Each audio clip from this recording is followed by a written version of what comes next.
Gyutaro has just saved Demon Slayer. Let me explain. The only truly well-written character in the Demon Slayer anime so far has been Rengoku. Yes, there are other good characters like Tanjiro and Uzui, but in the scope of anime characters, they are pretty B tier. But Gyutaro is proof that Rengoku wasn't just a fluke, and that we can now expect Demon Slayer to consistently give us more great characters, which is something I was really missing from my Demon Slayer experience up to this point. But let's get into why Gyutaro is such a great character. Gyutaro's reveal and subsequent introduction had a different air about it.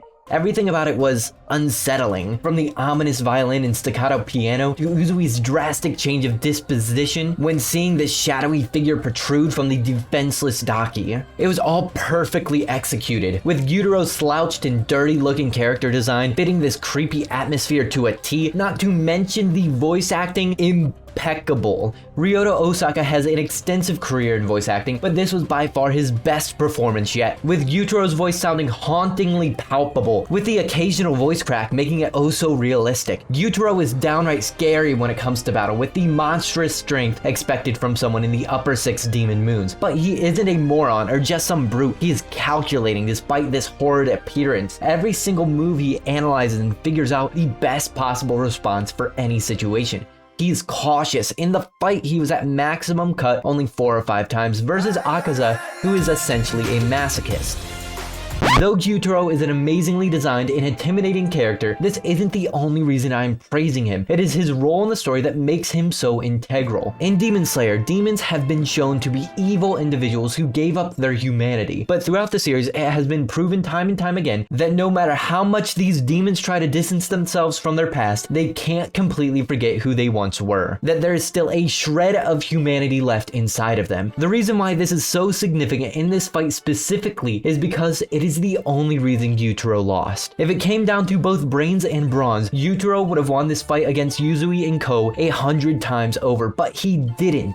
He made one mistake. He pitied Tanjiro. In Gyutaro's mind, he sees an older brother as someone who must be strong so that he can protect his younger siblings. And seeing Tanjiro being unable to protect his younger sister was pathetic. Yet while Gyutaro ridicules Tanjiro for his shortcomings, he still understood him, because he too at one point was unable to protect his little sister. It was this similarity in the ability to sympathize with Tanjiro that led to Gyutaro putting his guard down in his subsequent defeat. We were told by Muzan himself that the upper demon ranks have been left unchanged for over a century. Yet in this battle, one of these seemingly invincible demons were defeated, not by pure strength or wit, but because of his human emotions, leading us to believe that the only way to defeat these upper demons will be by a similar method. I can delve way farther into the themes and plot of the show, but this is a Gyutaro video, god damn it. So let's talk about something else I was really impressed with when it comes to Gyutaro's character, being his parallels with other characters. And man, do I love some parallels. Most prominently, we have the parallel between Gyutaro and Uzui, someone born hideous without any status or money and now living to protect his sister, and someone who was born beautiful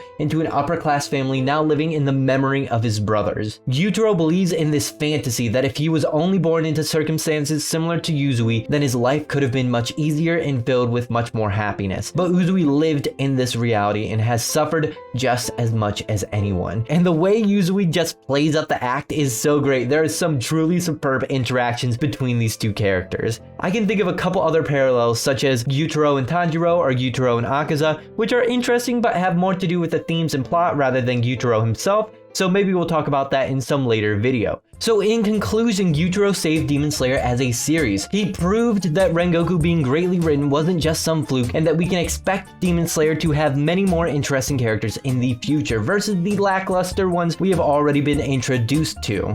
Gyutaro's defeat has also given our Demon Slayers a method to combat future Demon Moons by focusing on their human weaknesses versus blatant strength and wit. And with that, I believe we have covered why Gyutaro is such a great character. If you want me to do more Demon Slayer or other anime analyses, feel free to subscribe down below. It really does help me out a lot. And with that, we are out of film.